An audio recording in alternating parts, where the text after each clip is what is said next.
છેક તો રાખતું કોણ છાનું. એવી માં કે જે માં એક જ એવી છે કે જે આપણને નાના હોય ત્યારથી લઈને મોટા થઈને કદાચ આપણે 50 વર્ષના થઈએ ને તો તમે જેવા ઘરમાં આવો ને એટલે પત્ની પેલા પૂછશે શું થયું, જે કામે ગયા હતા એ કામ થઈ ગયું. દીકરાની વહુ આવશે, પપ્પા જે કામે ગયા હતા એ કામ થઈ ગયું. દીકરો આવશે, મને ખબર જ હતી તમે કામ નહીં કરીને આવ્યા હોય. પણ ત્યારે માં આવે, બેટા આજે આખો દિવસ તું બહાર હતો, તું જમ્યો કે નહીં જમ્યો? એ માં પૂછે, એ માં પૂછે. હતો હું સુતો પારણી પુત્ર નાનું, રડું છેક તો રાખતું કોણ છાનું. મને દુખી દેખી દુખી કોણ થાતું, મહાહેતુવાળી દયાળી જ માતું. સુકામાં સુવાડી બિને પોડી પોતે, પીડા પામ પંડિત જે સ્વાદ તોતે. મને સુખ માટે કટુ કોણ ખાતું, મહાહેતુવાળી દયાળી જ માતું. કરુણા સાગરે પ્રથમ પહેલો ઉપદેશ કોને આપ્યો છે ખબર છે? કરુણા સાગરે પ્રથમ પહેલું ઉપદેશ માં હિતબાને આપ્યો છે. માને માધ્યમ બનાવીને ઉપદેશ આપ્યો છે. છપ્પા આવશે ને હમણાં, મહી બીજ આવશે. કોનો કોનો સંવાદ છે? બાલકુબેર બોલે છે ને એક બાજુ માં બોલે છે. માં એ માં છે, યાદ રાખજો. મહાહેતુવાળી દયાળી જ માતું, દઈ છાતી સાથે બચી કોણ લેતું, તજી તાજુ ખાજુ મને કોણ દેતું. મને કોણ મુખે મીઠા ગીત ગાતું, મહાહેતુવાળી દયાળી જ માતું. કદાચ માં એકને એક વાત બબે વાર આપણને પૂછી છે તો એને કઈક તકલીફ છે. મા બાપની સેવા કરજો ભાઈ બહેનો. કથા માત્ર ને માત્ર, જો હું જે કથા કહું ને એના અંદર માત્ર ને માત્ર ભક્તિ એટલે ખાલી આમ માળા લઈને બેસી ગયા, બહુ મોટા મોટા પ્રાણાયામ કરી લીધા, ઊંધી માથે લટકી ગયા, એટલી જ વાત નથી. તમારું વાણી અને વ્યવહાર એમાં પણ ભક્તિ ભળવી જોઈએ. બસ આપણે બધાને વહાલા લાગવા જોઈએ. યાદ રાખજો, તમે કથા સાંભળીને જાઓ ને એટલે પછી તમારા વાણી વર્તન ઉપરથી ખબર પડી જવી જોઈએ. જેવી રીતે અત્તરની દુકાને તમે ગયા હોય તો કે તમારે પછી બહાર આવીને કેવું પડે કે હું અત્તરવાળાને ત્યાં ગયો, તો તમારી સુગંધ ઉપરથી ખબર પડી જાય. એમ તમે આ કથામાં અથવા તો 4 દિવસ ગુરુજીના સાથે રહ્યા છો તો પછી તમારી વાણી ને વર્તન ઉપરથી આખા ગામને ખબર પડી જવી જોઈએ કે આ તો ગુરુજીનો સાચો બાળક છે. તમારી વાણીમાં, તમારા વ્યવહારમાં ભક્તિ આવે, જ્ઞાન આવે, વૈરાગ્યની વાત આવે. અને પરમ ગુરુ મને તમને આ શીખવાડે છે. આપણે કહ્યું ને 4 ચિહ્ન હરિભક્ત કે, 4 ચિહ્ન છે. બોલો કોને કોને સાધુ થવું છે? હાથ ઊંચું કરો. ચાલો, જેને જેને સાધુ થવું હોય હાથ ઊંચું કરો. એટલે કોઈ નહીં આ બાજુ, તો આપણે બંધ કરી દઈએ. 2 કલાકથી બોલ બોલ બોલ બોલ કરીએ છીએ. કોઈને સાધુ જ નહીં થવું? અરે 9 વર્ષ પહેલા આવી હતી ત્યારે મેં કહ્યું હતું, ત્યારે કોઈ ન થયું, અત્યારે કોઈ નહીં. અમારા ટોળામાં નહીં ગમે. અડધા તો ગુરુજી કરી દીધા છે બધા, અડધા તો ભગવા પહેરાવી દીધા છે બધાને. હા, એટલે કોઈને બનવું જ નથી સાધુ. ઘણા લોકો મને એમ કહે, દીદી અમારે સાધુ થવું છે. કેમ? તો બોલે કેવું સારું કહેવાય, એ ઊંચા ઊંચા આસન ઉપર બેસવાનું, કેટલું સરસ મજાનું, તમને બધા માન સન્માન, અને તમને બધાને તો કેટલા, તો નવીનભાઈને ગુરુજીએ ના પાડી એટલે, બાકી તો અમુક તો હાર ત્યાં લઈને જ મૂક્યા હતા. અમારે કઈ હારના આખા ઢગલા જ થાય. તો અમુકને તો એમાંય વૈરાગ્ય આવી જાય. આ તમારા લોકો તો કેવું સારું, અમે તો પરણ્યા હતા ત્યારે એક જ વાર પહેરાવ્યો હતો. અને હવે ગુજરી જશું ત્યારે પહેરાવશે. 2 વાર હાર પહેરાવ, 3જી વાર છબીએ પહેરાવ, એ સુખડ ન હોય. હા, તો અમને આટલા હાર પહેરાવે લોકો, આવી રીતે ઊંચા ઊંચા આસને બેસાડે. તમને કોઈને એમ નહીં થતું કે અહીંયા જવું છે આપણે? કેટલાને આવું છે? હાથ ઊંચો કરો છો. હા, હાથ ઊંચો કરો ને. પણ તો ઘણા અમન કરે. હમણાં નહીં, પછી. હમણાં નહીં, પછી. તે પછી છે ને ગામડામાં તો એવું થાય. હવે તો શહેરોમાં તો બધા આખી વાત જુદી થઈ ગઈ, પણ ગામડામાં તો એક ડોશીમાં એને કોઈ કીધું કે તમે કથા સાંભળવા આવો, તો બા કે હમણાં નહીં, થોડા ટાઈમ ખમી જાઓ, પછી આવીશ. દીકરાને લગ્ન થઈ જાય પછી આવો. દીકરાને લગ્ન થયા પછી પાછી બેનો બધી આવે. હવે તો બેન આવો કથામાં, બોલે જો પણ દીકરાને ત્યાં દીકરા નાના નાના છે, થોડા મોટા થઈ જાય પછી આવું ને. બોલે ના, આવે તો તમારે આવવું જ પડે. તો બોલે આજે નહીં, કાલે આવીશ. બીજા દિવસે ત્યાં તૈયાર થયા. ત્યાં તો આ બાજુથી મોટા દીકરાની વહુ આવીને કે બા શું છે આ બધું? બોલે કથામાં જેવું છે. એમ? ક્યારે? 9 વાગે. તો પણ અત્યારમાં 7 વાગ્યામાં તૈયાર થઈ ગયા છે. લ્યો આ ગુડિયાની દોરી. આ બાજુથી ગુડિયાની દોરી લીધી, હિચકાવે છે, એક હાથમાં માળા છે, એક હાથમાં છોકરાની દોરી છે. ત્યાં તો આ બાજુથી બીજી વહુ આવીને કે બા આ બધું શું છે?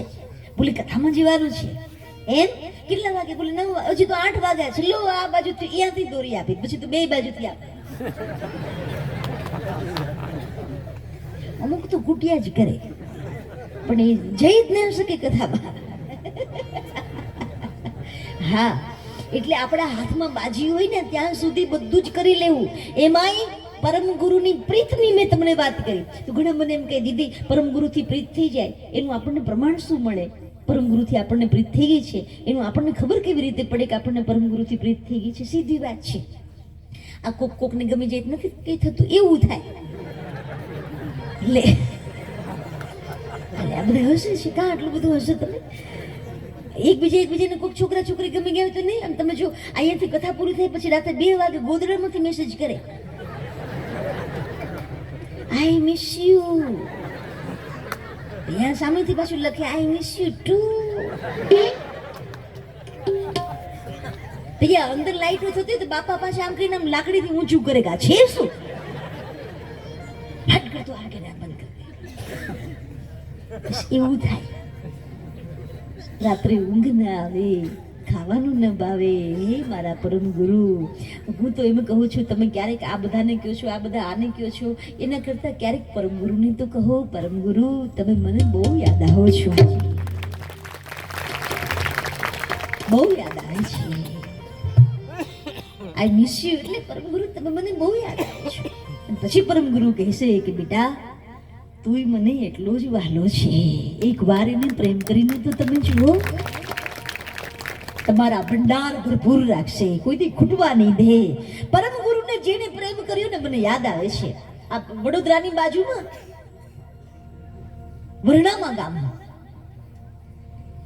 વડોદરાની બાજુમાં વરણામા ગામ, રોડ ઉપરથી આમ અંદર પાટિયું અંદર જવાય. અને ત્યાં પરમ ગુરુ કરુણા સાગર એકવાર કૈવલ જ્ઞાન પ્રચારાર્થે નીકળ્યા છે.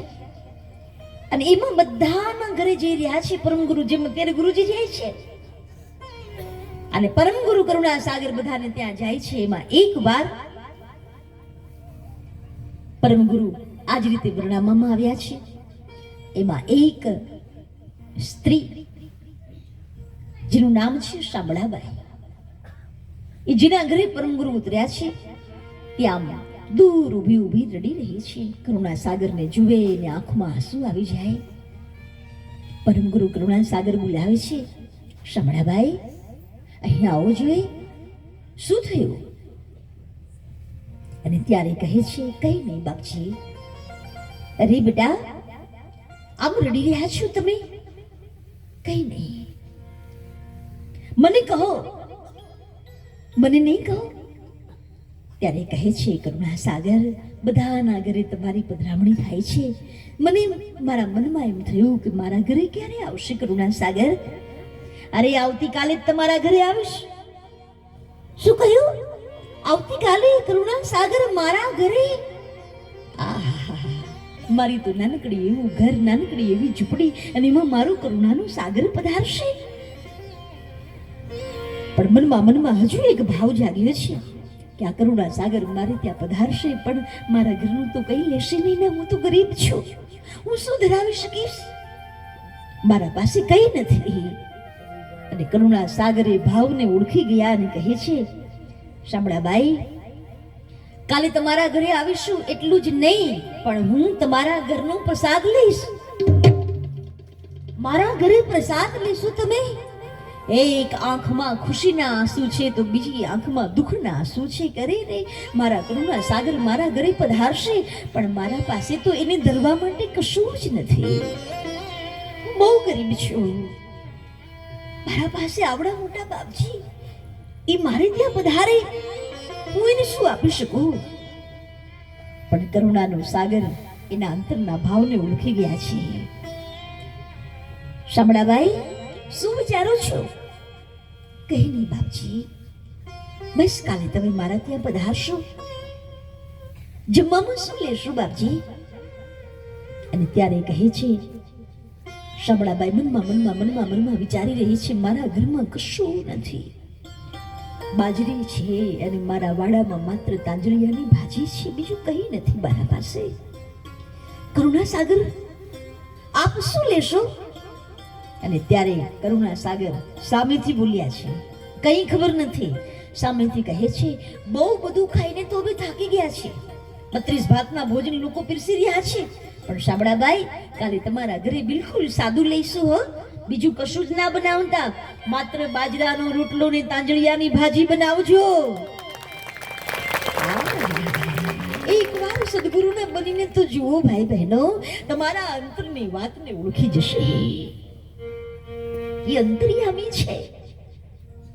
કહે, બીજું કઈ નથી જોઈતું, બસ માત્ર તાંજળિયાની ભાજી અને બાજરીનો રોટલો. ને ત્યાં તો દડ આંસુ પડી ગયા છે. મારા કરુણા સાગર ધીરે પછી તો પોતાના ઘરે ગઈ છે અને પોતાનું ઘર સજાવ્યું છે. નાનકડું એવું એક ઘર. ગરીબાઈ કેવી હોય ને, એ તો જે ગરીબાઈ માંથી ઉછરીને મોટા થયા હોય એને ખબર હોય. કેટલી વિશેષો કરી હોય ને, એ તો જેને મજૂરી કરી હોય એને ખબર હોય. પોતાના ઘરને નાનકું એવું ઘર વાળી ચોડીને લીપ્યું ગુપ્યું સાફ કર્યું છે. બીજા દિવસની સવાર થઈ છે. આજે મારા કરુણા સાગર પધારવાના છે. આજે મારા કરુણા સાગર પધારવાના છે. હરખની હેલી થઈ હું ગાંડીને ઘેલી મારે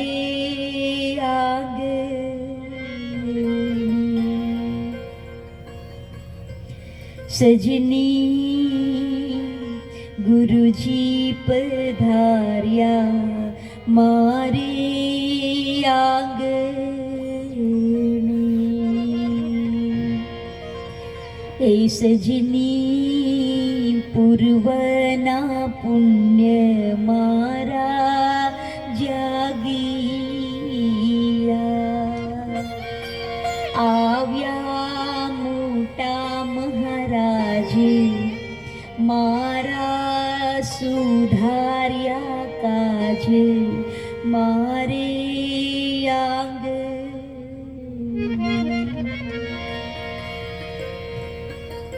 બપોરનો સમય થયો છે અને કરુણા સાગર આવ્યા છે.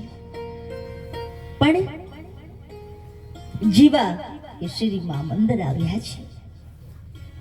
ત્યાં તો બા શામળાબાઈ પરમ ગુરુને હેતથી બોલાવે છે.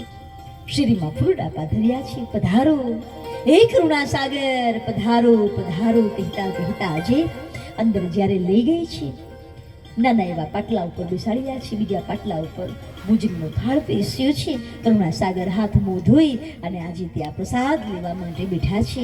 પોતાના વાડામાં પાછળથી સરસ મજાનો તાજો તાંજળીઓ લઈ આવી છે ને એની ભાજી બનાવી છે અને સાથે બાજરીના રોટલા પોતાના હાથે ઘડીને આજે કરુણા સાગરને પ્રસાદ બનાવ્યો છે. પણ કરુણા સાગર આમ જમતા જાય ને અમીના ઓડકાર ખાતા જાય છે. વાહ શામળાબાઈ, લોકોએ ભલે મને 32 ભાતના ભોજન પીરસ્યા, પરંતુ તારા રોટલામાં જે મીઠાશ છે એવી મીઠાશ હજુ સુધી મને ક્યાંય નથી આવી. આટલી મીઠાશ.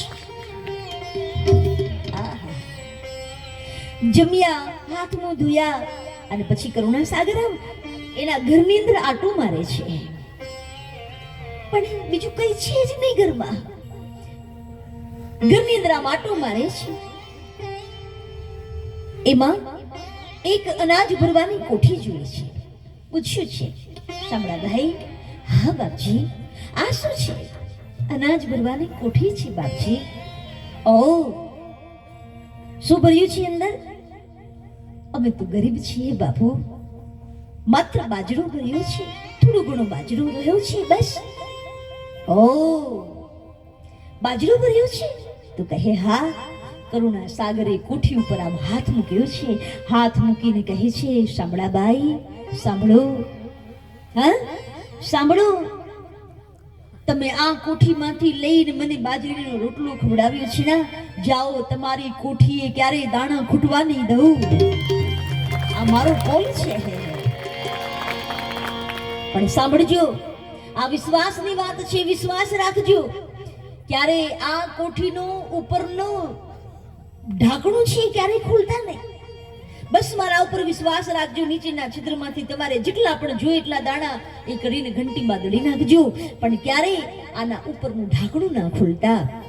અને કરુણા સાગર ઉપર અતૂટ વિશ્વાસ છે શામળાબાઈને. મેં કહ્યું ને, જ્યારે તમારો સદગુરુ તમારા ઘરે આવે ને, તમારા ગામમાં આવે ને, ગામની અંદર રિદ્ધિ સિદ્ધિ એના ચરણે આવે છે. અનુભવ કરજો, એના ચરણમાં રિદ્ધિ સિદ્ધિ છે. એ જ્યાં જ્યાં પણ ચરણ પધરાવે છે ને, ત્યાં ત્યાં રિદ્ધિ સિદ્ધિ આવે છે. આખા વિસ્તારને પાવન કર્યું છે જગતગુરુએ.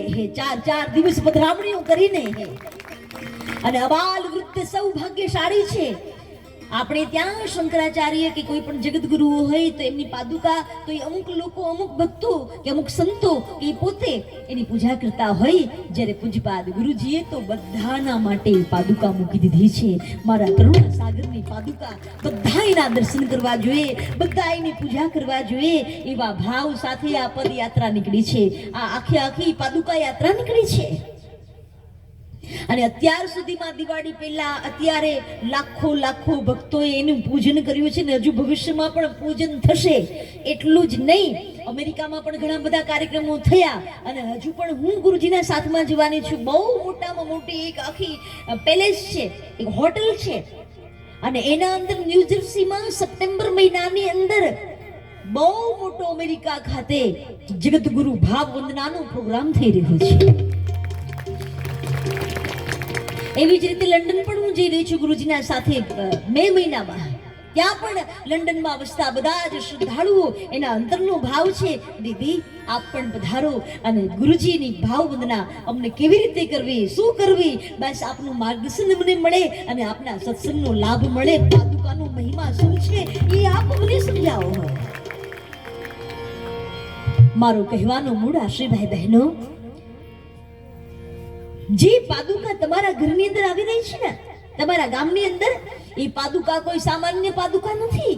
મારા કરુણા સાગર પરમ ગુરુની પાદુકા છે. વર્ષો સુધી જેની પૂજા આપણા છ આચાર્યો કરતા આવ્યા, એ પાદુકા તમારા ગામની અંદર આવી છે ને તમને સૌ કોઈને એનો લાભ મળી રહ્યો છે. અને પાદુકાનો મહિમા કેવો હોય હું તમને કહું. અત્યાર સુધી તો મેં તમને જે વાત કરી ને, એ તો એક ખાલી મેં પડ બાંધ્યું છે. હવે હું તમને મહત્વની વાત કરી રહી છું. હા, પેલું ભૂવો ધોડે ને પેલા આખું આમ પડ બાંધે, એમ મારે પેલા પડ બાંધવું પડે. તમે આગળ પાછા ન થાવ, તમારી ભાષામાં મારે વાત કરવી પડે, તમને ગમે એવું મારે કંઈક બોલવું પડે. પણ હવે હું બોલું છું ને તમારે સાંભળવાનું છે. મને ગમતી વાત હવે હું તમારી સાથે શેર કરી રહી છું. પાદુકા જે તમારા ઘરની, તમારા ગામની અંદર જે આવી રહી છે, એ પાદુકાનો મહિમા અપાર છે. મુસ્લિમ સમાજની અંદર નિઝામુદ્દીન ઓલિયા અને એનો એક શિષ્ય છે અમીર ખુસરો. આ અમીર ખુસરો પોતાના ગુરુ વગર રહી શકતો નથી. આટલો બધો પ્રેમ, ગુરુ મૂર્ત મુખ ચંદ્રમા સેવક નૈન ચકોર, અષ્ટપહોર નિરખત રહે સોઈ ગુરુ મૂર્ત કી ઓર. આવી જેની એક ભાવના છે એવું નિઝામુદ્દીન ઓલિયાનો શિષ્ય અમીર ખુસરો એકવાર વેપાર કરવા માટે પરદેશ ગયો છે. આ બાજુ અહીંયા નિઝામુદ્દીન ઓલિયા ને ક્યારેક ક્યારેક યાદ કરીને આંખમાં આંસુ આવી જાય છે. નિશ દિન બરસત નૈન હમારે